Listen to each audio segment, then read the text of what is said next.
Welcome to the Global Skill Development Council, your gateway to digital transformation. We are an independent, vendor-neutral ISO IEC 1024 accredited certification body committed to helping individuals and organizations stay future-ready in a rapidly evolving world.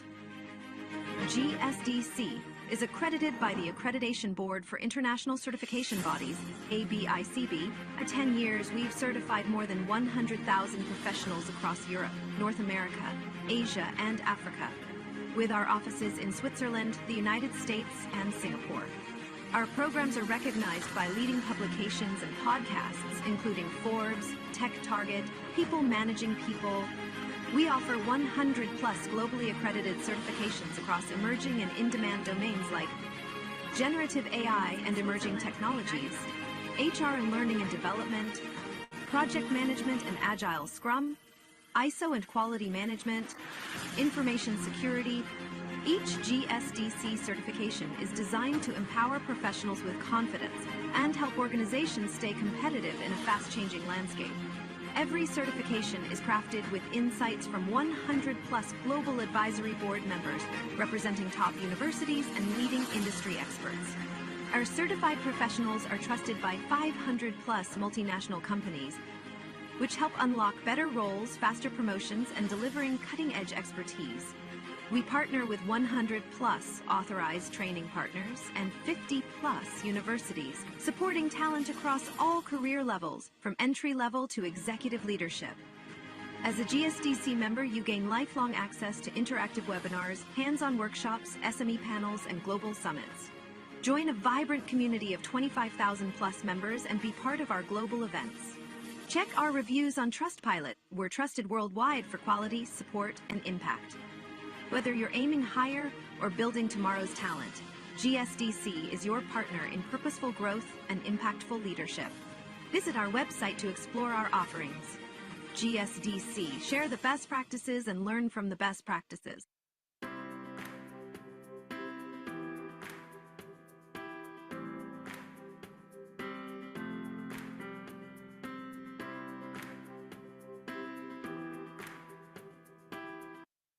Welcome to the Global Skill Development Council, your gateway to digital transformation.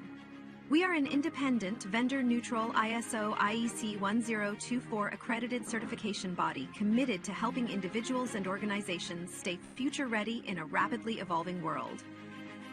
GSDC is accredited by the Accreditation Board for International Certification Bodies, ABICB. For 10 years, we've certified more than 100,000 professionals across Europe, North America, Asia, and Africa, with our offices in Switzerland, the United States, and Singapore.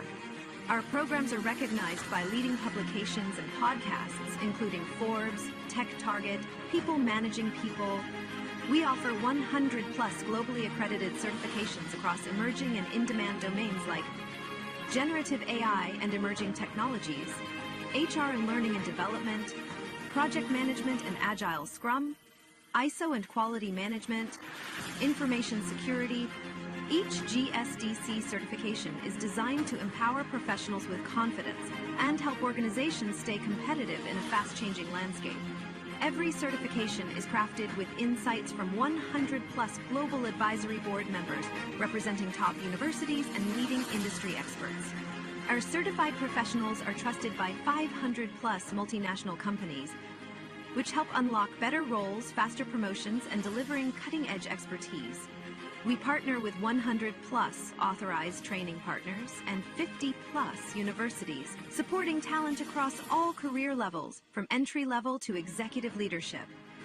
As a GSDC member, you gain lifelong access to interactive webinars, hands-on workshops, SME panels, and global summits. Join a vibrant community of 25,000-plus members and be part of our global events. Check our reviews on Trustpilot. We're trusted worldwide for quality, support, and impact. Whether you're aiming higher or building tomorrow's talent, GSDC is your partner in purposeful growth and impactful leadership. Visit our website to explore our offerings. GSDC, share the best practices and learn from the best practices.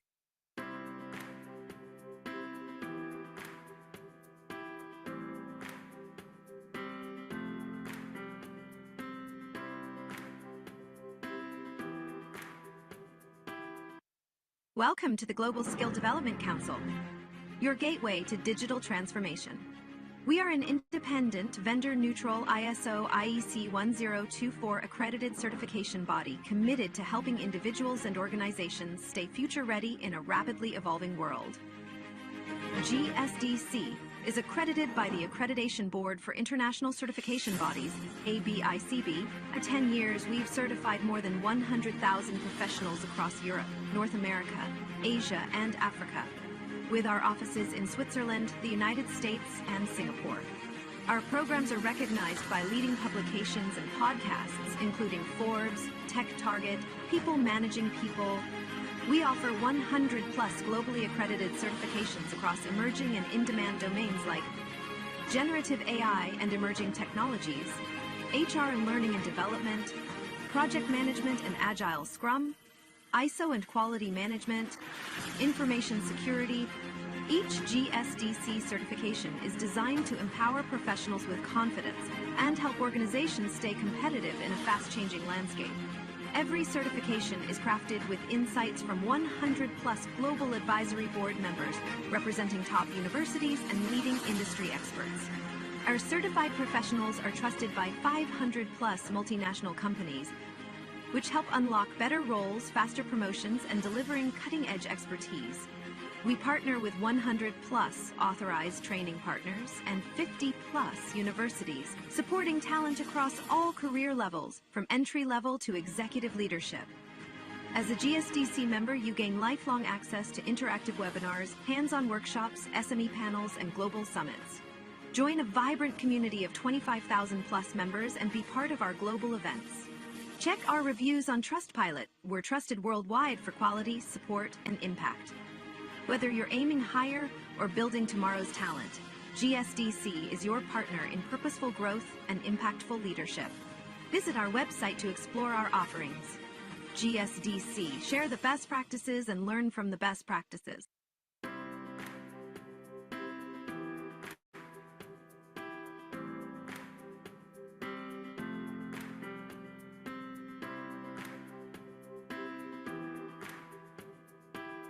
Welcome to Council, your gateway to digital transformation.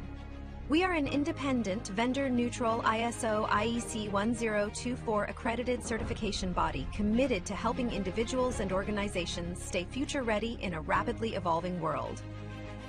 GSDC is accredited by the Accreditation Board for International Certification Bodies, ABICB. For 10 years, we've certified more than 100,000 professionals across Europe, North America, Asia, and Africa, with our offices in Switzerland, the United States, and Singapore. Our programs are recognized by leading publications and podcasts, including Forbes, Tech Target, People Managing People.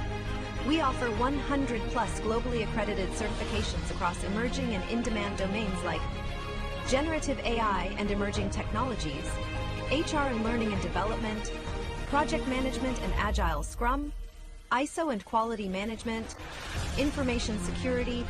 Each GSDC certification is designed to empower professionals with confidence and help organizations stay competitive in a fast-changing landscape. Every certification is crafted with insights from 100-plus global advisory board members representing top universities and leading industry experts. Our certified professionals are trusted by 500-plus multinational companies, which help unlock better roles, faster promotions, and delivering cutting-edge expertise. We partner with 100-plus authorized training partners and 50-plus universities, supporting talent across all career levels, from entry-level to executive leadership. As a GSDC member, you gain lifelong access to interactive webinars, hands-on workshops, SME panels, and global summits. Join a vibrant community of 25,000-plus members and be part of our global events. Check our reviews on Trustpilot. We're trusted worldwide for quality, support, and impact. Whether you're aiming higher or building tomorrow's talent, GSDC is your partner in purposeful growth and impactful leadership. Visit our website to explore our offerings. GSDC, share the best practices and learn from the best practices.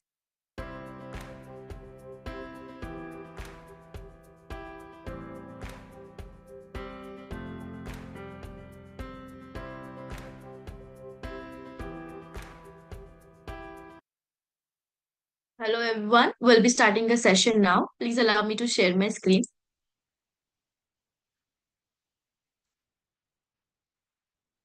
Here we go. I hope the screen is visible to you all. And a warm welcome you all to Global Skill Development Council Certified Learning, Tackling Sustainability Challenges in Business with the theme that is driving corporate sustainability strategies for 2025 and beyond. My name is Preetham. I'm going to be your host for this session. If you need any assistance during this session, feel free to reach out to me over the chat box and I'll make sure that I'll take care of it. And we do have this amazing panel of speaker aligned for this entire webinar series. We have already done with three sessions, which is scheduled from 27 to 31st October 2025 with the time slot that is 9:30 a.m. Central, 10:30 p.m. Singapore time. So do join us for the remaining sessions as well. So before I could hand over the mic to our speaker today, I would love to quickly introduce our hosting organization, GSDC. We're known as Global Skill Development Council. We are vendor agnostic, vendor neutral, and we are globally recognized certification body. We are accredited by ANSI and ABICP. We do have 100 plus certification portfolio with us. We have certified more than 250,000 professionals across the globe. We have 500 SMEs. Those are subject matter expert, industry experts. They work with us closely to design our deliverables. And of course, there are affiliates from top universities like Stanford, Harvard, and MIT. We are associated with 1,000 multinational corporates and 500 Fortune companies and 50 plus universities across the globe. And I'm very proud to inform you all that we do have 100 plus authorized training partner across the globe. We have partner in Asia, Africa, Canada, America, and many other countries. I would love to thank you, those who have joined us through our training partner channel. In case if you're looking for any training program for yourself, feel free to reach out to our training partner to have an inquiry about the same. I'll share the link in the chat box. I think I've already shared it. You can check it out. And a special thanks to our official media partner, World Press Hub. They covers all our events and press releases. So this is something that I want to make an announcement about GSDC AI Studio. It is truly exciting, where this is a platform where we are providing 100 plus live sessions on AI on a monthly basis, which is led by global experts. So where we'll be having 45 minutes of session, and this is something that where you'll be getting a practical walkthroughs, hands-on demo sessions, and you'll find four daily sessions where, as I mentioned, that 45 minutes live expert-led sessions for hands-on learning, sessions from global expert where you can directly learn from the AI leaders around the world, which is real-time practice. You can apply the concept immediately and get your question answered, where you'll be, in case if you're having any doubts, you can get it resolved instantly. And the last thing that you'll be getting here is certification ready training that is aligned with the industry standards for job ready skills. So I'll be sharing our learning advisors email in the chat box. So you can reach out to them to have an inquiry about it. So how you can access this AI studio? You can start learning right away with free access for 30 days. You'll be getting 80 plus live sessions each month. As I said, that you'll be getting full access to GSTC AI studio for 30 days, which is free of cost. The next step is that you can opt out for the GSDC lifelong membership with $109, where you'll be getting access to lifetime access to GSDC AI Studio, 80 plus live sessions each month. You'll be getting access to GSDC membership, access to physical events, and LinkedIn profile improver. And the last step is that you will be getting a GSDC certification lifetime membership. You can opt out this for $100, where this offer is very limited time offer you can get. And what access you'll be getting here? So you'll be having access to all GSTC certification, all benefits of lifetime membership, personalized coaching, capstone project plus AI tools, GSTC Copilot, and competency assessment tool. So yes, you can access this GSTC AI Studio in easy steps. I'll be sharing the advisor's email in the chat box. So feel free to reach out to them to have an inquiry about it. And as I mentioned earlier in my previous slide, that we do have 100 plus certification portfolio. So our current certification portfolio holds certification or on L&D and HR, generative AI, and agentic AI, emerging technologies, ISO lead auditor and implementer, project management, agile DevOps, SRE, cybersecurity, digital transformation, and so on. So these certifications are designed for our professionals to stay up to industry relevant skills, right? So check this out, our certification portfolio. You'll able to find all the details over our website, which is www.gsdcouncil.org. Also, you can reach out to a learning advisor to get more information about this certification. So without any further delay, I would like to tell you all more about our today's speaker. So Kenneth, he'll be taking us through the topic that is from complexity to clarity, reducing organizational barriers to sustainability transformation. So I just would like to tell you all more about Kenneth.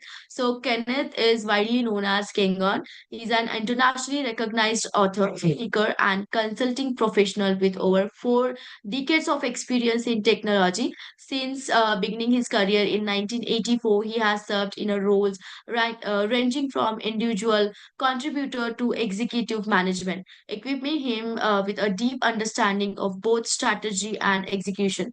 Renowned for his clarity and practical insights, Kenneth is highly regarded by customers and practitioners alike for helping organizations manage expectations, deliver value, and achieve tangible results. It's my privilege as your host to welcome him today and invite you again from his wealth of knowledge and experience. We're very delighted to have you, Kenneth, again for the session today at GSDC. Thank you so much for being here. You can have the handover of the virtual mic. Thank you. Excellent. Thank you, Preetam. It's a real pleasure to be here with you. I always enjoy my opportunity to be a part of the GSDC conversation, and I'm also very proud to be an active contributing part of what we're all doing together. So thanks for spending some time with me. This is something I've been actually quite passionate about for quite a long time. The first time that I actually went through and started working in this area of sustainability was when I led the data center transformation initiative at Symantec in the consulting services division. And I actually built out our green data center offering. And that was, well, let's say many moons ago. As was noted, I've been around the business a long time. And that has given me the opportunity to see this issue from a number of different perspectives. And, there's been greenwashing and all sorts of stuff that have been happening over time. But I think sustainability is actually a more important conversation than ever. It's really when you get right down to it, with the impact of AI and the amount of compute that's required in order to provide it, when you think about the raw materials that go into making all of our fun devices and we have to be concerned about the impact that we're having, both from an ecological perspective, from a social perspective, from a business perspective. And specifically, I want to focus on that here today, which is more of the business perspective, so that we don't actually view this as being, oh, it's a bolt-on. Oh, it's something that's distinct from being in business. I think that the whole trend around corporate social responsibility and governance is actually really important, and I don't think that they are mutually exclusive.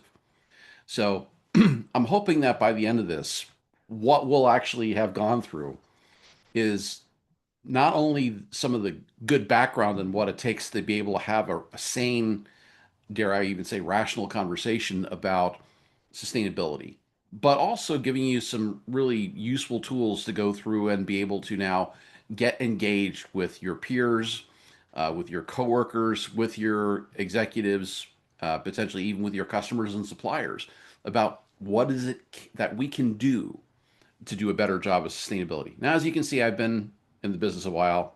I'm not going to read slides to you. In pretty simple group, from an analyst's perspective, we provide independent advice and advisory services, and this is all part of what I'm here to do. And I don't know if any of you saw the advertisement video, the promotional video for this particular session, but one of the things I said was most sustainability initiatives have everything they need for success, except results. And this is a bit trying because when you view sustainability from the perspective of, well, it's just a compliance issue. Oh, we are required to do this, and now it ends up being waste. A type of muda. Speaking in lean terms, where all of a sudden, well, we have to do it, and therefore it's going to cost money. And it's going to take away from the resources that we need in order to be able to operate effectively. I think that's a false dichotomy, or at least it doesn't have to be an issue like that. So, what we're going to talk about is how do you get to results? How can we stay laser focused on both doing the right thing as well as doing the profitable, or at least the not negative cash flow thing?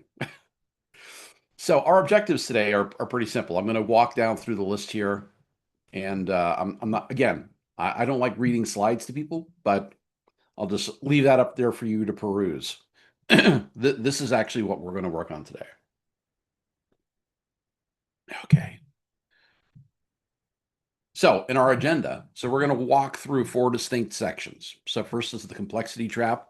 We're going to talk about the vital few framework. How do you get to being able to identify what those initiatives are that you want to take on that are going to produce the kind and quality of results that you need in order to be successful? Then making the bridge from strategy to action. So we'll look through a short example. Now, this is fictional because I can't actually post any client material as part of our session, but you'll get the point, and I'll show you a tool in terms of how we can actually use this. And then having sustainable results. How do we make sure that once we get started, we're actually building on our success and do not falter? Okay, that's where we're going. I hope you're in the right thing, because if you're looking at basket weaving, okay, we're not in the right place. That's not what we're going to talk about today. Okay, the complexity trap. So let's start off by talking about the 4 complexity barriers. The first one is organizational, where there's too many stakeholders, competing priorities, unclear ownership. And I think when we talk about sustainability, this can actually be, the unclear ownership part can actually be quite a hard issue to take and resolve. Why? Because somebody that's responsible for sustainability may not actually have the title that they need in order to be able to say, oh, I'm the chief sustainability officer. Well, yeah, you may not be. You may be a manager in a division that is responsible for sustainability, and thinking to yourself, how do I get my executive team to listen to what I have to say and not think about it as though it's just a drain on resources? The second is process, where we might have some really cumbersome frameworks to deal with, or I've got so much data to contend with, I just can't process it all and be able to come back and make a good recommendation to my executive team. This is a real issue. Um, and with the excessive governance part, well, that actually might be because you do not have the right foundation or the framework in place, in like a governance framework, to be able to decide who has the authority to make decisions and how far does that extend through the organization. Really, you don't need a lot more than that. From a technology perspective, oh my gosh, there are so many tools. And I look at, I'm based here in North America. I'm based in Portland, Oregon. And, we love trees and we love outside, and I get outside as much as I can. But, one of the things that's actually, I think, from a North American perspective, which is almost pervasive, is tools. Oh my gosh, if I only had a tool to be able to do this, that would be the solution to my problem. And for the most part, the thing that I found is that people that buy tools end up with more problems than they had before they started down that path to get a new tool. Data fragmentation. Well, that also goes into contributing to the analysis paralysis, because you may not have all of the data that you need in order to be successful at being able to position why a particular initiative should be moved forward. And finally, technology. Uh, Gosh, from a technical industry perspective, we love metrics. Seriously, we do. Almost down to almost like a fetish. And I think that when we think about metrics, we need to step back away from all of the potential metrics we could use and think about those metrics which are really essential to the work that we're doing and the results we're trying to achieve. So that's going to be an important part of what we talk about today. And then unclear success criteria. They talk about the old saying, the proverb about apples and oranges. Don't compare the two. Well, they're both fruit, right? Well, does that mean that they're equivalent? No, it does not. So being able to talk about success criteria and understand what we mean by what success looks like is an important part of the conversation that I think often gets left out. Why? Because people think, oh, you know what success looks like here. I know what it means if I'm going to impact this metric. Yeah, maybe not. Don't assume that that meaning is a shared meaning. Rather, there might be different perspectives on what that term actually means. So we need things like lexicons and other things to help us go through and establish shared meaning across our organizations. So the cost, when we think about it from, it can actually be where it's like, oh my gosh, this is just the next thing that the sustainability people are dragging into the equation. Or it might take 12 to 18 months to get something booted up, or you got a project and you got to assemble a team and build the plans and start executing on the plans. And by the time you get to the point where you actually can start to see some benefit from it, you've already lost your funding. Because, hey, we're no longer interested in that. We need to move on, or the regulations change, or the business conditions change. And trust me, today, business conditions changing is something we have to deal with. This is not going to get any easier. The pace of change today is the slowest it's ever been, and it's only getting faster from here. The and this whole thing about compliance theater, if we just treat sustainability as it's for show, there's a certain value to that in a corporate environment, especially for publicly traded companies that need to report their results and will include this as part of any of their annual reporting requirements out to their shareholders, out to regulatory bodies. And we can ill afford to continue thinking about this as though, well, we're just going to do the thing and put on the brave face. But in the background, we continue to execute on these practices that have us show that we really are not serious about sustainability. So let's get into the vital few framework here. This is, I'm actually very excited about this and being able to share this with you. So I named the company Pretty Simple Group for a reason. Why? Because I wanted to take things which were actually fairly complex and distill them down to what are the easy things that you could do. And I don't mean easy like cheap. I don't mean easy like thoughtless. I mean like almost fall off a log, like I could do this in my sleep. That's the thing I wanted to get to. I wanted to take and unbundle all of the stuff around best practices and turn it into good practices, the things that actually resonate with us and our organization with our specific challenges in today's times. That's what I want to have people kind of get to. So the the Pareto principle, you've all heard of this before, where it's like, 20% of your actions are going to drive 80% of your outcomes. That's access to a source of leverage. Now, identifying which of those pieces are going to be the really essential ones, that's where we have our challenge. So the Vital Few framework will help us go through and identify what those high value items are and start to organize around them. And we're going to use what I refer to as a 3-filter system for identifying the vital few. So the first filter is business alignment. So the first question we're going to ask is, if somebody says, okay, this is one of our candidates to do something about, does this directly support some sort of business or organizational outcome that we care about? Can we make a direct connection from whatever this is to revenue, cost, risk, reputation, some other thing that our executive team is going to care about and say, you know what, we should do that. That will help us. And again, the view that we want to take on this is that this is not a single dimensional thing, but it actually touches a number of different parts of the organization and can actually manifest itself as being able to provide benefit in multiple areas here. So it isn't just a cost thing. It could actually be making impact on revenue, cost, and reputation. So this is what we're trying to go for, is find Where are our high leverage activities? The second filter is stakeholder value. So if we take an action here, is this actually going to help the people who are on a day-to-day basis, whether they're our customer, the people we serve, or our employees, our partners, those that actually do the work to fulfill the mission essential task of helping the people that our organization is chartered to help? And will this actually have people be able to realistically alter their behavior, alter their practices, alter the flow of work so that we're actually going to gain the benefit from an ongoing basis, not just putting a band-aid over the top of it or bolting something onto the side?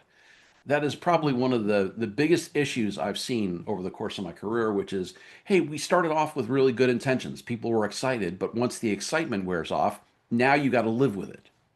So that's the piece where we want to start to figure out where it actually meets the organization so that behavior change does not become an afterthought, but we're actually wiring it into how we think about it. And not just compliance, but really it's about how we do what we do better. So it's the improving how we improve, which is really a core thing that I work with my customers on. The third filter is execution simplicity. So it's one thing to take on something which is a really gnarly task, which might actually take 18, 24 months, or potentially even longer. These days, it's hard to get something like that sold from an executive team. Why? Because there's lots of competing demands, and in terms of the types of things that we need to do to be successful, to have our organizations actually remain viable in the marketplace and serve our customers. So the thing we want to be able to start doing is walking back the time horizon. So instead of thinking about it in terms of that 18-month plan, what can we get done in 30, 60, 90 days? And then view that as a series of initiatives that connect together that actually play out over the course of 18 to 24 months. So this reframing is really an important part of the work that we need to do. So by looking at it in shorter term time horizons, it places an additional burden on us, but it also places an opportunity. Because number one, we can probably get the resources, we can probably get the charter established so that we can actually go through and do the work and have the authority to actually execute on that. But we can also start legitimately saying, okay, great, this was successful. Why? Because I've got the metrics to show that we actually did the thing, that the process was rewired, and now things are working better. Customers are seeing different outcomes or better outcomes. Employees are feeling better about the work that they're doing because they're not having to do so much rework. All of those things could actually play into the work that we're trying to do here around making things better, making things and addressing the sustainability issues. So from a potential scenario we've got is, let's say we want to reduce our organizational carbon footprint by 30%. Okay, so here we're going to actually walk through how to actually go through and think about using the filters. And then we'll actually look at how this takes the 3 to 5 vital actions versus some unwieldy plan that we might want to build.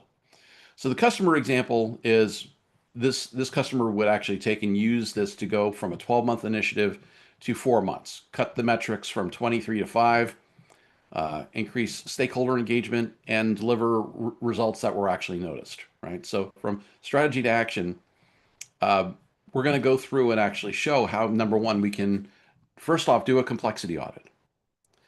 So look at all of our initiatives, apply the vital few framework, and from that be able to say, this and this we want to keep, but this and this just need to go because they're not actually going to help us get to where we want to be. And as part of that, creating a stop doing list, which when you get right down to it, I think is just as important as your to-do list. Because a lot of times things get put in place that end up being, I guess you might say, well, they're just performative. We go through and we accept that somebody said they needed something at some point, but we just keep doing it for time immemorial. And that's not healthy. If something no longer provides value to the organization, perhaps we want to put it out of existence. So rather than just adding more mass on top of things that we're already doing. Let's actually stop doing some things because that's the smart play. The next thing is reducing organizational friction.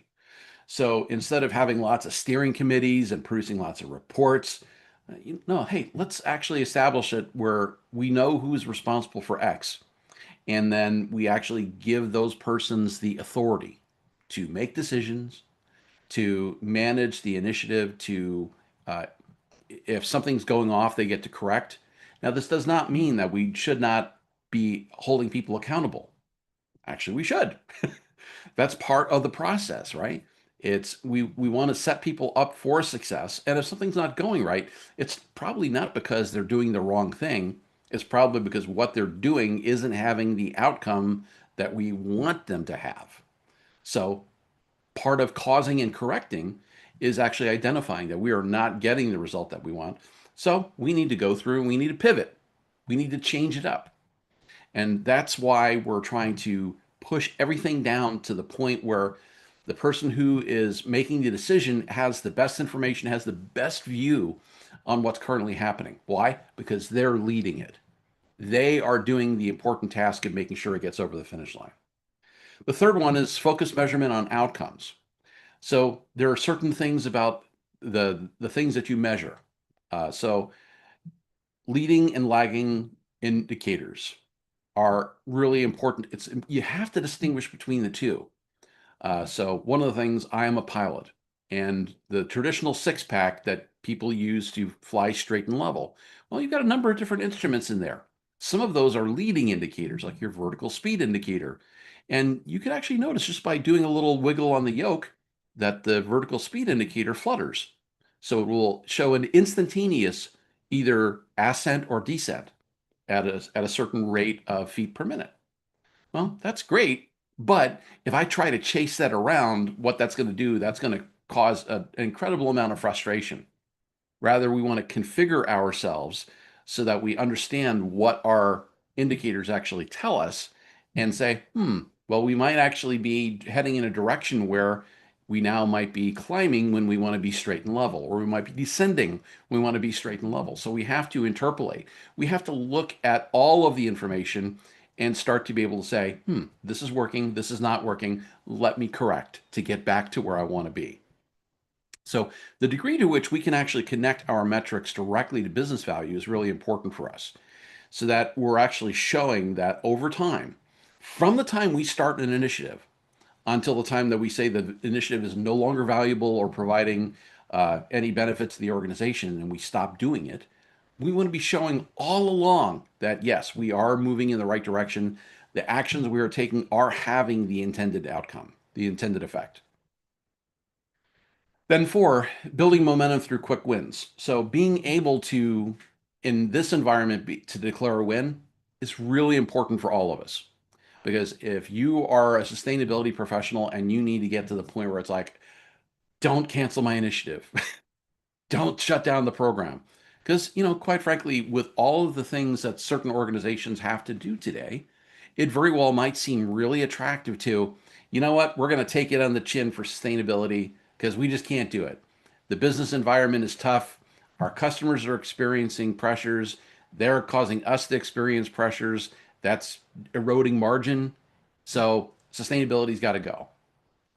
This is the thing we want to try and help anticipate and avoid.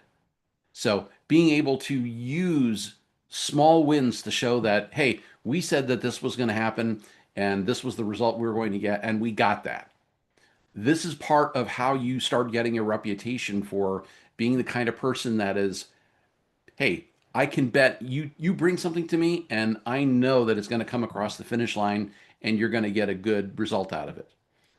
When I'm going to look across a series of initiatives I want to fund or support, if you've got a good track record, it's likely you're going to get the support you need in order to be able to move that forward. So the other thing that from a pretty simple perspective, from a company perspective, I always say is I want to get people stopping this whole kind of let's plan something, let's get together and let's talk. Well, yeah, sure.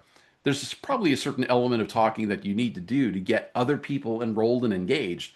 But really, let's get out of our chairs and get going. Let's do something. Let's actually show that we can take some actions that will positively impact our organization and get us to the things that we want to uh, be able to see as a result of the initiative. So you can use this simple checklist as a way of saying, can you do this? Can your team members identify the top 3 priorities and why it matters to us? If you can't, we have a communication issue. We have a collaboration issue. So walk down through each of these checkboxes and say, are we at a point where we can do this now? And if we're not, we know part of what we need to do. Okay, so how do we get from strategy to action? Let's have a look. Okay, so in applying the framework, these 7 steps are the things that we need to do, what we need to go through. So you have to go through and sit down, collect all of the things that you're considering for your sustainability initiative. So you can either do all of them or some of them. And I'll show you a list here in just a moment, but there's a lot of stuff on here. And not all of it are things that you want to take on that will fit that 30, 60, 90-day window. Excuse me. So we want to go through and then we want to use the vital few filters to determine which of these are actually viable. And that's why I say all or some, because you might say, looking at your team, however large it is or small it is, and if your team is just you, well, then it makes it a lot easier to go through and do the work, right? Because then all you need to do is just look at the list and say, yeah, can't do that, can't do that, can do this. And then you're going to go through and you're going to rate all 3 of these. And what we're going to do, and what I've got for you, is a series of artifacts that we'll be able to use. And I'll walk you through this, which is this scoring rubric. Okay, so as I'm telegraphing a bit of a punch here, but I'm going to provide you with certain materials, including the presentation that I'm showing you today. At the end of it, I'll give you details on how to get that. But this is going to be part of what you get, which is the scoring rubric. So if I go through here and say filter 1, business alignment. So we want to actually look and say, if we identify something which has these criteria, meets these criteria, clear link to revenue growth, cost reduction, or risk mitigation.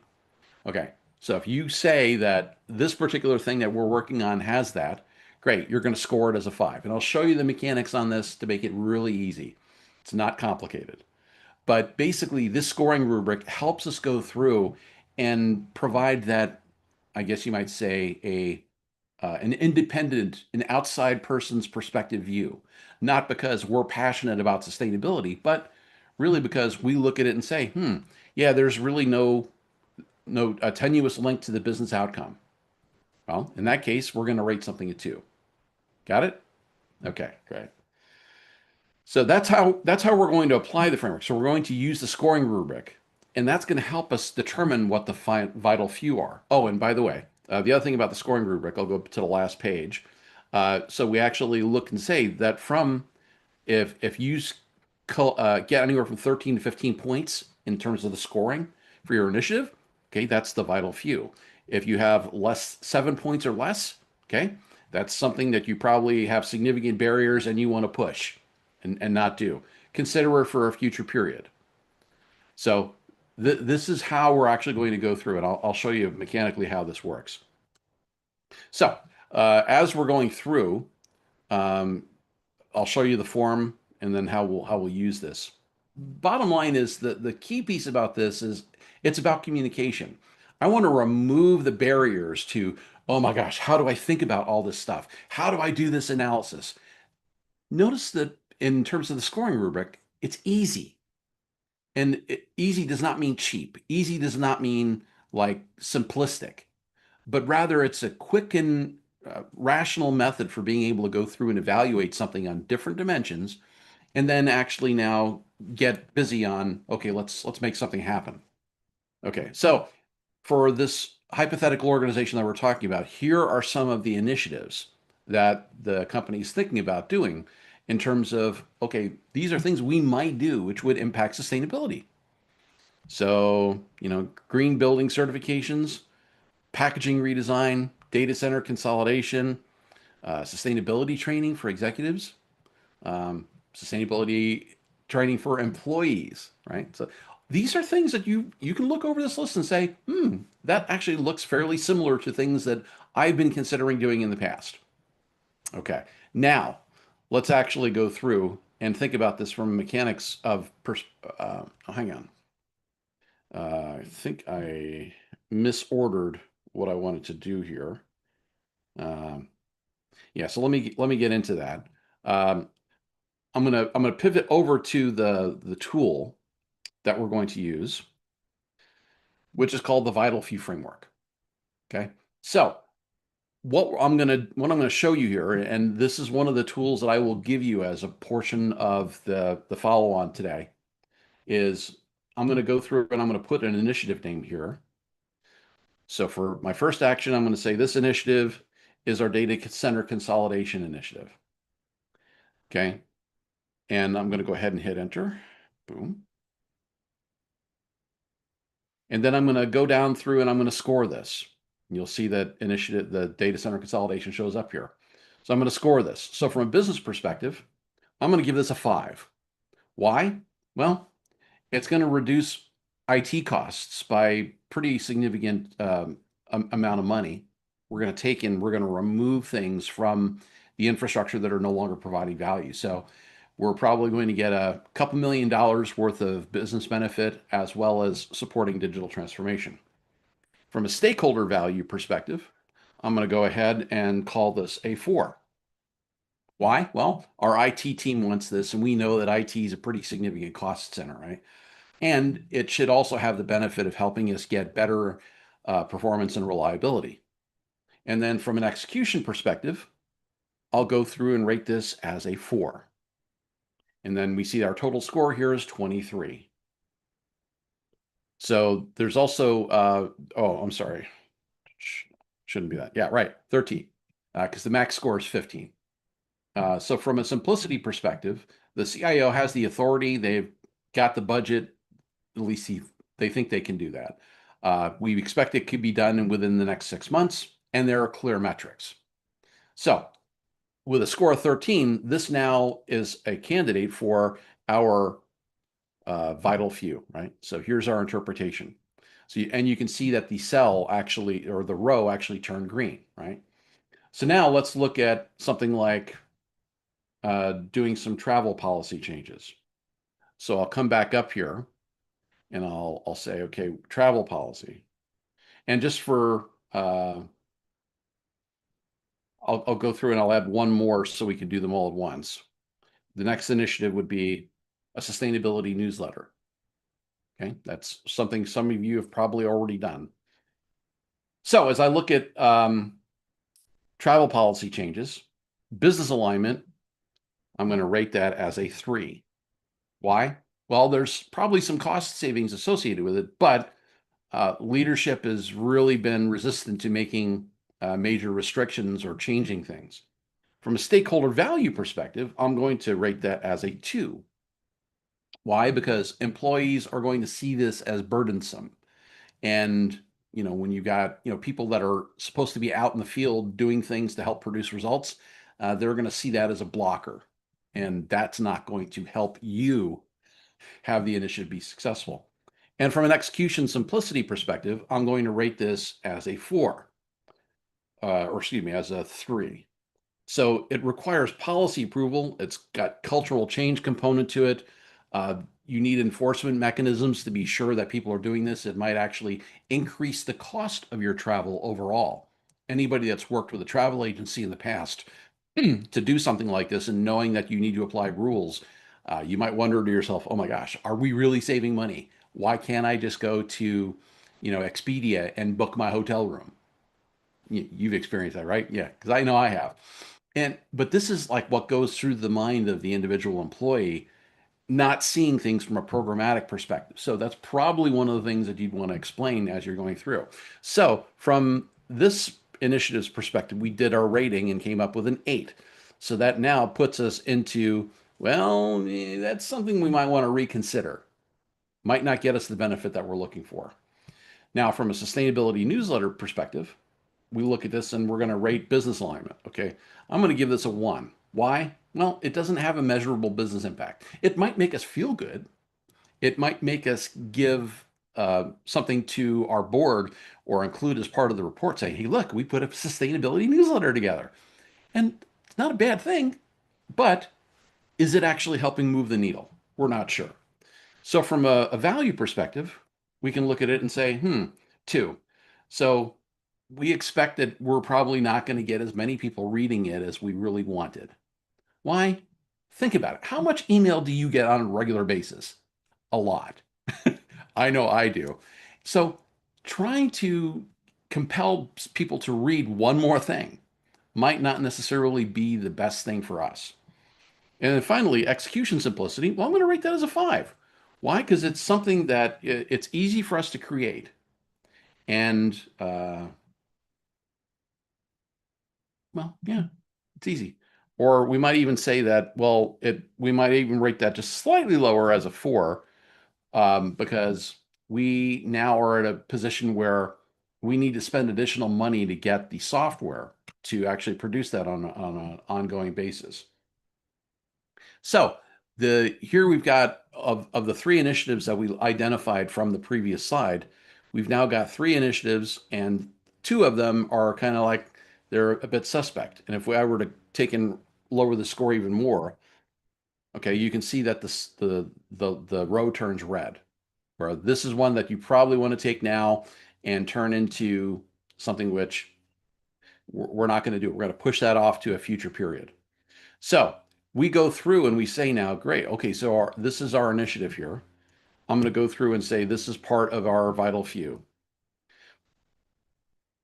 Okay, so the next thing that once we've got the vital few here, we're going to go through and we're going to walk down through the action set.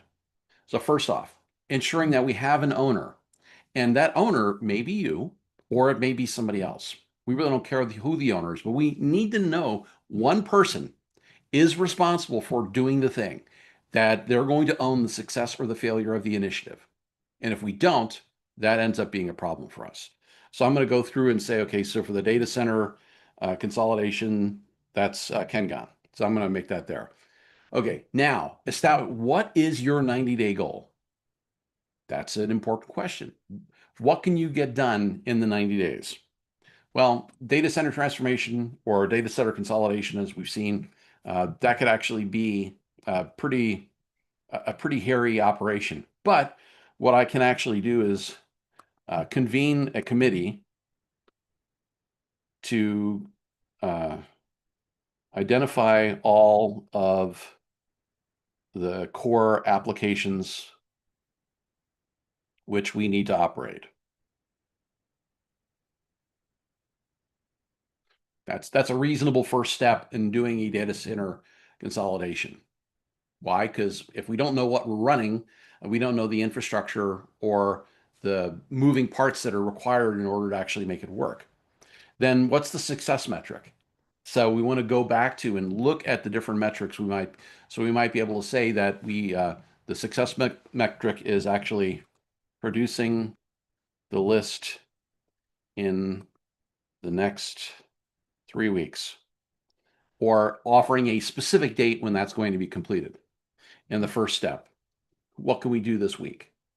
First, what we can do this week is send out invites to participate. Great. So once we've done that, now we can go through and say, well, what will we stop doing? Well, in this case, we might actually say, we're not going to move forward on the sustainability newsletter, right? So I can go ahead and save my progress, okay? And then from there, I can actually go through and print this out. So I can now circulate this to all the people that we want to be part of our team. Or if I have more initiatives to use on here, I can actually clear the form and do another one. This is simple. This is basically just an HTML page. There's no networking. There's no huge storage database requirement. No, it's easy. One page. You load it up, you put the data in, you print off the stuff, you move on. So again, I wanted to be able to give you a simple tool to use that would help you go down and shake down all of the different initiatives that you want to work with. Okay, so once we now are in the position where we understand what we want to do, we're going to go through and we're going to see, okay, we're in action, we're producing, we're seeing some results. How do we ensure that we keep it going?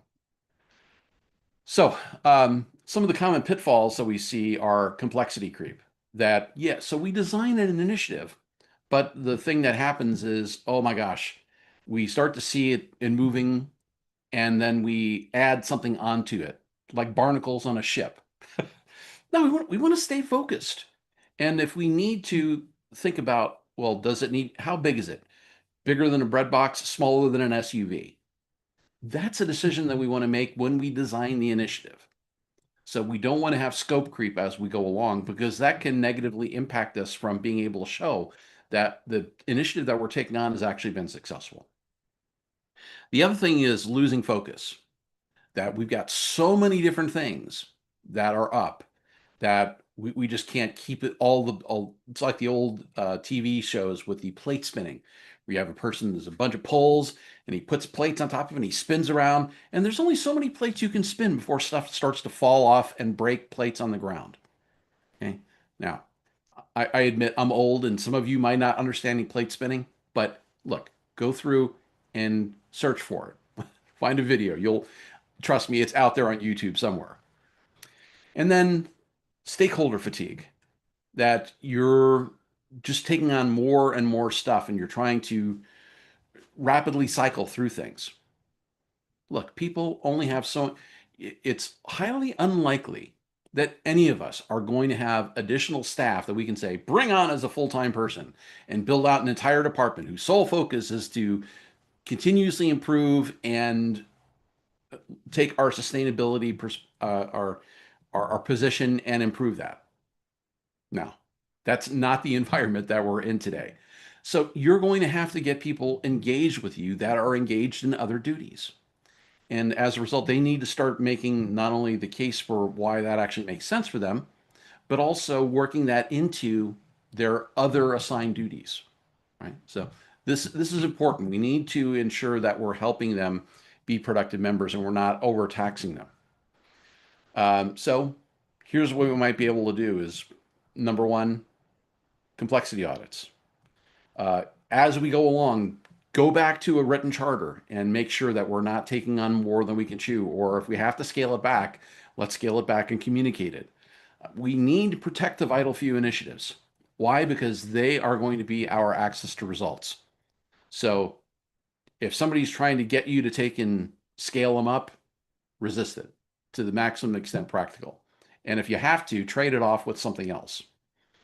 The other thing is we want to recognize people. So I think that being able to celebrate simplicity takes a number of different forms. It could be prizes, it could be competition, it could just be recognition from your senior executives. It might be like an afternoon off, or you might have a lunch, a success lunch, because you launched something, it went really well, and yay, give people a reward. It does not need to be costly in order to actually have it work. In terms of organizational capability, this is probably the single biggest thing I find, that if we just treat things like tasks or things to do, we potentially compromise ourselves. So we want to train our teams to spot and eliminate complexity, get good at it. And that's why the vital few can actually be a really good filter for us to be able to start thinking about everything we do in terms of vital few. So a lot of companies, especially those that are engaged in tech, innovation is a hot word, right? People love to innovate. And oh yes, we're an innovative company. Well, how about what if we actually made simplify one of those mantras, one of those organizing principles that we want to execute on? So simplicity, without being simplistic, is actually it's a difficult thing to get your head wrapped around. But once you do, you might find that innovation is actually a lot easier by simplifying. And then being able to actually capture the lessons learned and share those with others is a really important thing for us to do. So as we lead into our wrap up here, one of the things I'd like to, we're on a pathway. And this pathway can either be one of those things where we continue moving these large initiatives, comprehensive planning, uh, big stuff, and producing comprehensive reports. Or the fork in the road is identify the vital few actions and get out of your chairs and get into action. This is your Yogi Berra moment. When you come to a fork in the road, take it. Now the question is, which one are you going to choose? I would encourage you to take and think about structuring yourself around your vital few. Okay, so some of your key points to remember. Complexity is the enemy of action. The more complicated something is, the more likely it is to break. It increases the brittleness, and it also has you be in a position where it probably takes more cycles and is more likely to come apart at high speeds. We don't want that. Focus creates momentum. Being focused helps you ensure that every moment that a person spends as part of the initiative that you're leading is going towards something that actually has a good outcome associated with it. So 3 initiatives that you finish up are better than 20 you start that don't actually show anything. Again, you want to build the reputation as being someone that when you say, I'm going to move it here from here to here, you want to get the reputation of being the person that has that happen. The business value, make it obvious.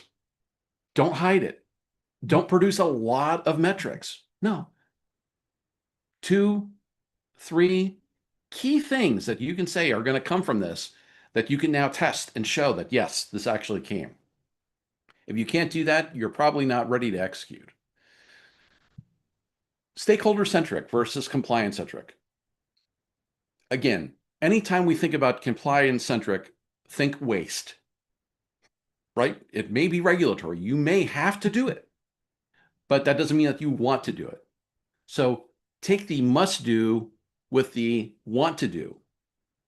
Design some things which are really stakeholder centric, which are really customer centric, where you can now start to hook those results in to offset the amount of things that are part of the must do that represent a type of waste.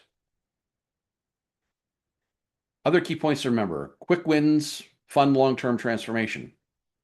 If you get the reputation of being somebody that actually does this on an ongoing basis and are successful at it, you are going to build your credibility to take on bigger initiatives. And this is actually getting the planning rigor in place. Does not mean it needs to take a long time, does not mean that it needs to be complicated, but you're going to start to understand how, like, what the right size of initiative is that you can take on with your current team, and then build that capability across all of your team members.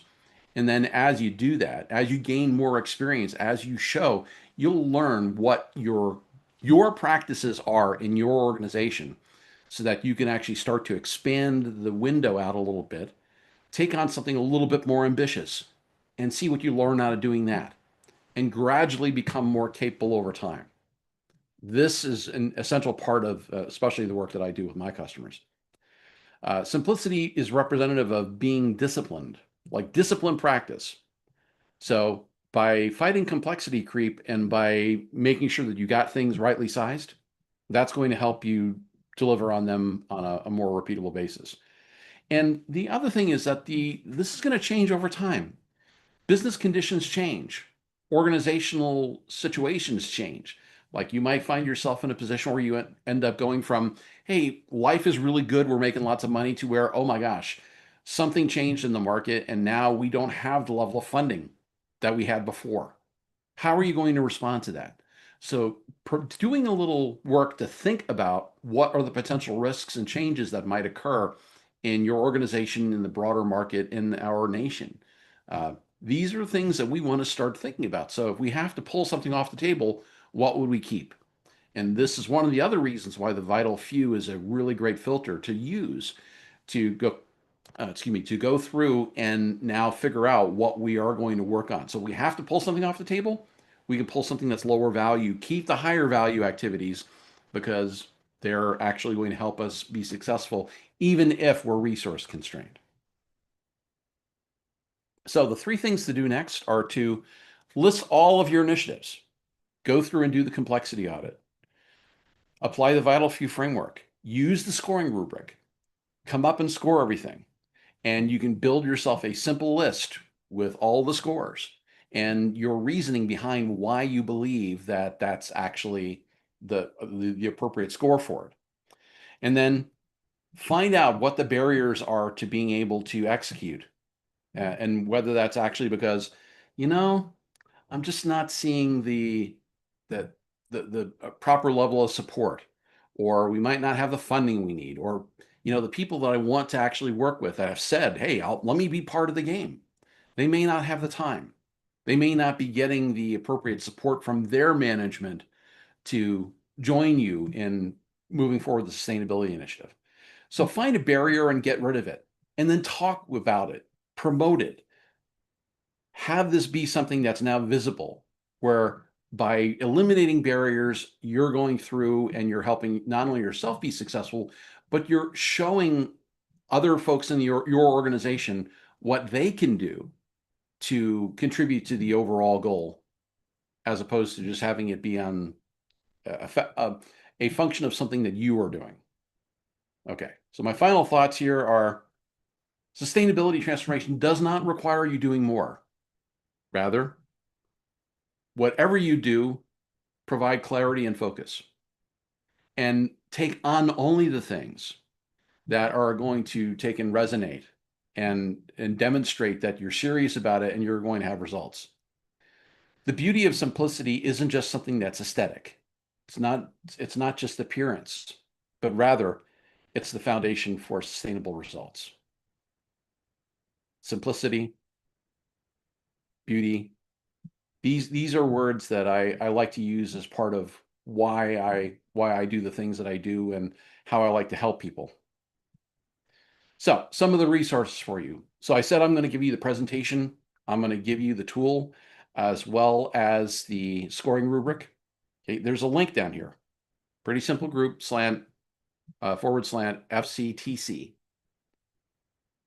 From complexity, the name of the session, to clarity. Hit that link, put it in your browser now or afterwards. I don't care. That's all up and good to go. I do this, I collect information just to make sure that everybody that asks for something, I'm able to give it to them. So you send me that, fill out the form, I'll get this sent off to you directly. The other thing is I also host a podcast where I talk about various and sundry stuff that's interesting to me, which is why I call it Esoteric Curiosities. And that podcast is freely available on all of the major podcasting platforms. You can also find access to it through my website, kennethgonzalez.com. And basically, that's kind of where we stand. So, Preetam, let's get back into talking about, do we have questions, anything in the chat that we want to talk through? I'm happy to take and transition into our next part. Absolutely. Thank you so much, Kenneth, for another wonderful session with GSDC. Thank you so much. The way you share your knowledge is truly amazing. I hope our participants find it very informative one. Thank you so much again. So, dear participants, drop your questions right away in the chat box, as we have a 10 to 15 minutes to cover for Q&As. So Kenneth, I can see we have got question already from Rahul. He's asking how to handle integrating sustainability into legacy system and processes. It's a good question. So it would be really great if we lived in a world where everything was greenfield. It's like, hey, something new. Let's add something new. But that's really not the case. The majority of the things that you're going to find that you need to take on are going to be brownfield opportunities, things that have already been built, things that are kind of like buried like ticks into, like my dog, go outside, play, and you get a tick. Or they just kind of burrow in and they try and they leach resources.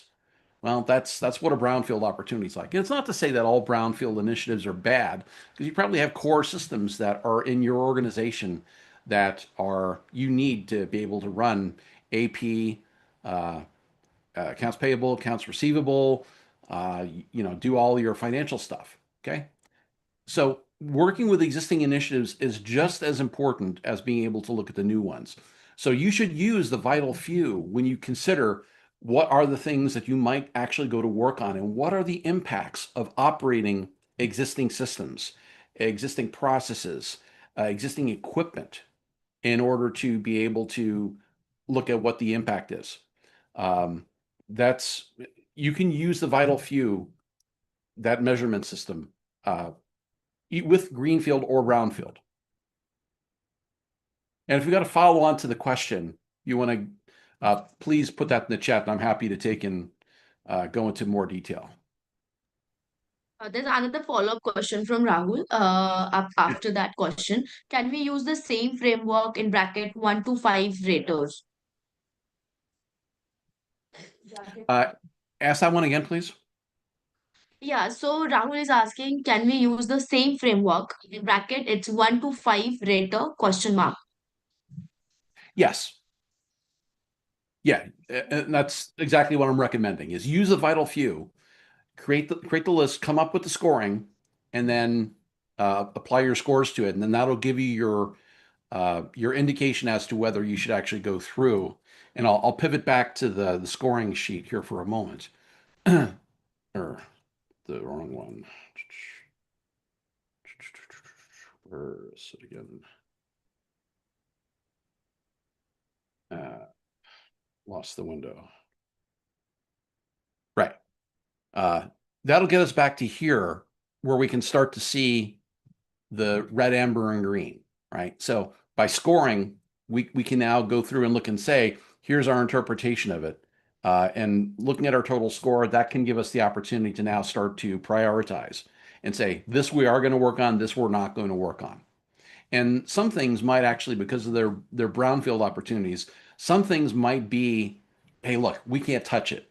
I've got a system, it's operational technology, runs on the plant floor. It's expensive, it's cumbersome, and it sucks up a lot of carbon, but I can't change it. If I touch it, it might break. And that represents an undue level of business risk that most organizations probably would not be willing to take on. So in that case, that would be something I would actually go through score, do my ratings, and then notate that. Keep records.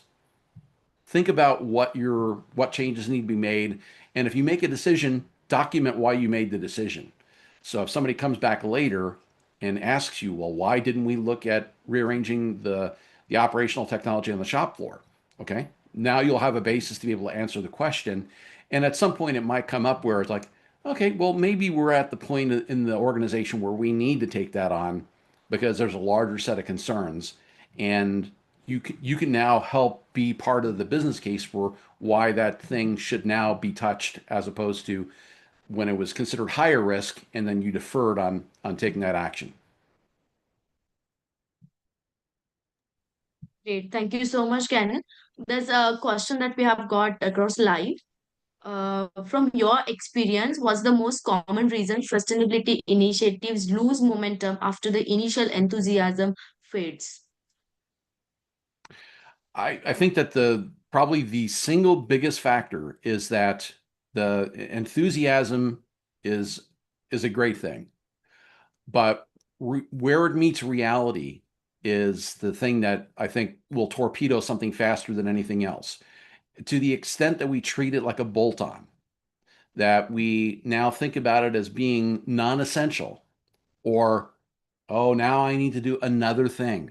We actually have to rewire the flow of work so that as somebody's doing something, they actually are contributing towards our sustainability outcome just by function of following the flow of work. That's the piece that if we do not do, we are setting ourselves up potentially for a longer term failure or watching our results tail off because people stop doing the things. There are no guardrails in place. There are no automated tools to help keep people on the straight and narrow path. That's the piece that we want to take and pay attention to. Because as soon as something becomes a part and parcel of how people work, now you've got some foundation for success. When it's extra effort, well, that's likely to fall off. People will get tired of doing it, and then there goes your initiative. There goes the benefit. Thank you so much for answering this question. We'll be taking this last question for today. The question is asked by Manipal. What's one practical way to align sustainability goals with day-to-day operational priorities without overwhelming teams? I would say that I go back to my previous answer. So we want to think about this, and when you consider the actions that you're going to take and the success metrics, this is absolutely essential to be able to think about, if I do this, how can I, number one, tell that I'm being successful at, how am I ensuring that I'm getting the right outcome, the right benefit from the thing that I'm doing? Make that part of, just, this is how people work. This is how the organization functions. If you don't do that, you run the risk of setting up a beautiful set of processes, or whatever, and finding that they are no longer being used. Why? Because they represent too much friction. They're too burdensome on the person that actually needs to do the work. And, when that person's manager says, well, gee, you weren't as effective or efficient this quarter as you were last quarter. Why is that? Well, this whole sustainability thing that you introduced, it really is hampering my ability to produce results. This is the thing that's going to torpedo you faster than anything else. So make all of your changes tightly integrated with the flow of people's work. And to the extent that it actually either streamlines things, makes it easier for them. And this is why having it be really focused on the people that need to do the work is so important.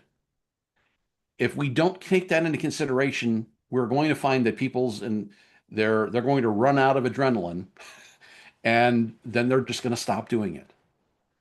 Make it essential, make it a component part of the flow of work, and you'll be better positioned to actually be successful. Thank you so much, Kenneth, for answering all the questions so far. So I request all the participants, if you have any questions later on for Kenneth, so you can reach out to him over his LinkedIn profile. I've already shared his LinkedIn profile link in the chat box. You can reach out to him. I believe he's more than happy, always happy to share the information and to help you all. So feel free to reach out to him. And Kenneth, before I proceed further with the closing, and as I mentioned that I do have some announcement for all of you, stay connected till the end. And before I take over the handover of the virtual mic, would love to hear final thoughts, as you already shared. But if you have any final thoughts or a thank you note for all of our participants, you may proceed with that. Okay. Well, first off, thank you for showing up and thank you for participating. I really appreciate it. I never take it that people's time and attention are something that I'm owed. I really do value your time and your commitment to wanting to do things on a more sustainable basis. So whether you're currently doing that now, or this is an ambition of yours that you're looking to be engaged in sustainability, just know that I am here and I support what you're out to do. And thank you so much. I hope you have a great rest of your week, and please reach out. I'm happy to connect with you, and if there's a way I can be of support, I'm happy to do that as well. Wonderful. Thank you so much for your kind note. So we'll be definitely again reaching out to you for further sessions with GSDC. So thank you so much for being here. I hope to see you again for upcoming sessions. So yes, dear participants, as I mentioned earlier, I do have some quick announcement for all of you. Please allow me to share my screen. Here we go. So I hope my screen is visible to you all. So this is regarding today's featured session that we had on. So you can opt out for the certification, any of the certifications, certified sustainability professional or certified sustainability coach. You can use this promo code, which is SUST20, to get an amazing discount, which is 20% off. And this is only valid for a certain period of time. So do grab this opportunity, as these certifications are globally recognized ones, and you'll be getting a lot of learning resources where you'll be getting getting a lot of case studies to work on, e-learnings and book of knowledge. As I said, these certifications are lifelong learnings, which gives you learning flexibility, and you'll be getting chance to connect with our training partner channel in case if you're looking for any training program for yourself. You'll be having access to that. Also, you'll be getting opportunity to work on the capstone project, that is something real-time AI simulation practice. So do grab this opportunity. I've already shared the offer details in the chat box along with the promo code and the link. So this is regarding the utility tool. GSDC has introduced this tool earlier. You can use this August 100 code to get an amazing discount, which is completely free, 100% off. So this is only for our webinar attendees. So this tool will help you to improve your LinkedIn profile score, your AI skill score. Also, it will help you to build your personal brand. Also, it will help you to create your AI generated resume. So this is very amazing. Try this tool out.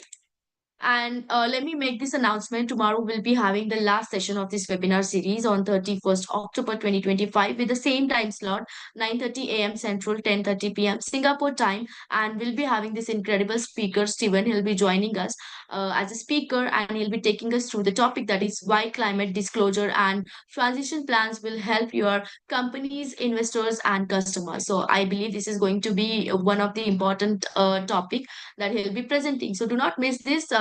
Do join us for tomorrow's session as well. And we're running this AI tool challenge. Many of you are already aware. This is going since 18 August onwards, as we do have amazing panel of AI experts who are giving us a live demo sessions with practical walkthroughs.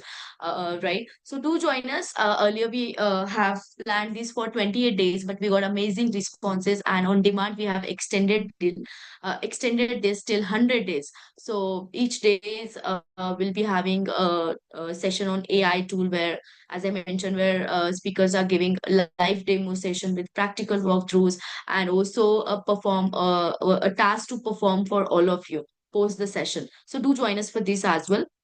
And we are running this another webinar series on supply chain disruption with generative AI, which is scheduled from 27 to 31st. We have already done with 4 sessions so far. And tomorrow we'll be having the last session of the series as well. Do join us on the time slot, that is 7:30 a.m. CST and 8:30 p.m. Singapore time. And thank you for spreading the word. We do have these 3 winners who have referred maximum people to our session. So in case if you're wondering where you can check how many points that you have earned so far by referring maximum people, I would love to quickly show you all where you can check this point. Just allow me a minute where I can actually show you where you can access.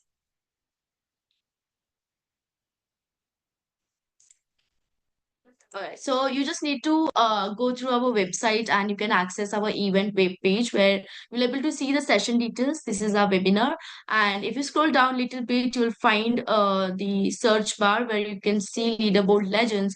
Here you can type your name and you can see how many points that you have earned. So whoever earns 50 or more than 50 points, they are the winner. Will be getting back to them for the rewards, and top 3 winners will be featured on the GSDC Wall of Fame.